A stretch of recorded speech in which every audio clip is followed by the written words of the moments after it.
கொல்லப்பட்ட கல்லூரி மாணவி அஸ்வினி அழகேசன் மீது கடந்த 16ஆம் தேதி காவல் நிலையத்தில் புகார் அளித்திருக்கிறார்.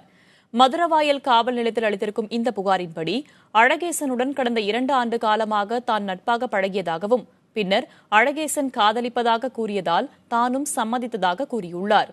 ஆனால் அழகேசனுடன் பழகியபோதுதான் அவர் அதற்கு தகுதி இல்லாதது தெரிய வந்ததாகவும் அதனால் தன்னுடன் பழக வேண்டாம் என்று கூறிவிட்டதாகவும் அஸ்வினி தனது புகார் மனுவில் கூறியிருக்கிறார். தன்னை தொந்தரவு செய்ய வேண்டாம் என்று கூறிய நிலையில் சில நாட்கள் பேசாமல் இருந்த அழகேசன் பிறகு தன்னை பின்தொடர்ந்து வந்து தொல்லை செய்வதாகவும் தான் எவ்வளவு கூறியும் கேட்காததால் புகார் அளிப்பதாகவும் தெரிவித்திருக்கிறார்.